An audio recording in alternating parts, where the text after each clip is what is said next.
Hei, salut! Și bine v-am găsit la un nou vlog. Asta este partea a doua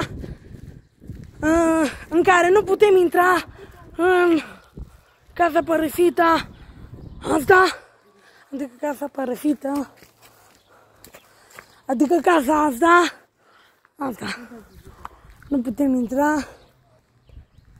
Fratele meu mi s-a părut că am văzut o fată. Da. Am văzut pe proprietate.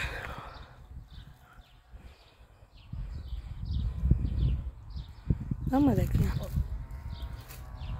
Bă. Casa asta a fost în...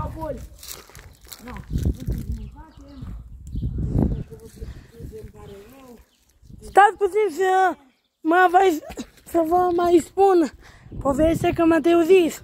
Am vrut să mai filmez eu unul, dar nu era bine. Hai să mai zice. Hai! Zi! Într-o zi am fost cu Luca și cu David aici la casa asta ca să vedem ce mai se întâmplă. M-am uitat, am mers până la săsol acolo, nu s-a întâmplat nimic. Și până, nu știu, după câte minute, după o oră sau nu știu, sau după câteva minute, tot s-a aruncat ceva cu pietră. Luca, prietenul meu, a avut două pietre în mână și atunci s-a auzit când a avut el două pietre în mână, pentru că, stai, a avut două pietre în mână, pentru că să dacă este cineva și nu mai a putut să deie cu pietre pentru că a dat cineva, nu știu cine, invizibil. Chiar am auzit eu. Exact acolo, în spatele lui ăla. Mi se pare că am văzut ceva, cum se ridica. S-a văzut așa, cum se ridica. Acolo. Mă, la scara aia, mă, încolo. E o scară acolo. No, acolo am stat și am văzut cum se aruncă. Și noi doi am mers și David a stat acolo, ia. Uitați, acolo a stat David, am fost cu unul și cu fratele meu am fost.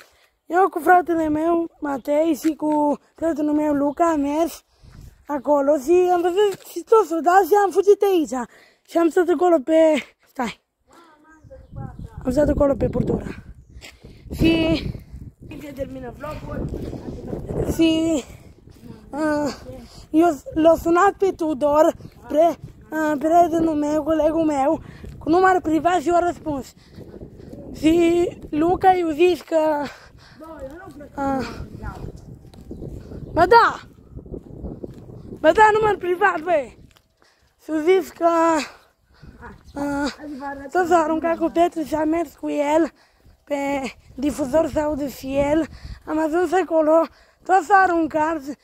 Când s-a aruncat, noi am fugit pentru că nu, ne era frică și nu știu dacă Tudor a auzit ce s-a întâmplat. L-am întrebat și eu dacă s-a auzit și nu s-a auzit deloc.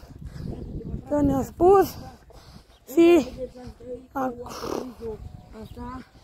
Și na, prima oară, înainte de pietre, s-a mai aruncat cu un boc de lemn care s-a auzea cumva așa de genul BUM! Dar s-a auzit și am fugit. Și acolo cam atât a fost, nu? Nu știu că mi-a fost ceva? Nu mai a fost, atât a fost. Ce să mă gândesc? Da, mai a fost, noi ne-am speriat. Și după nu mai am intrat, sau da, mai am intrat.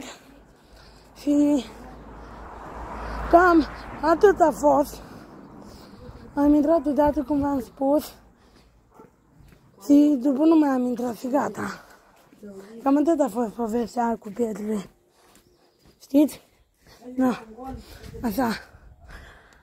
Sper că v-a plăcut. Nu știu dacă eu am zis chiar bine pe Matei. Nu mai știu cum. Prima oară s-a auzit ceva. S-a auzit acolo de la săsol și după. Nu mai știu cum am făcut, dar știu. Pa. Eu nu mai am putut. Cât ai văzut cum am zis? Hai că sting eu Și Matei prins. Am prins. Am stins eu cu un gol. Un gol.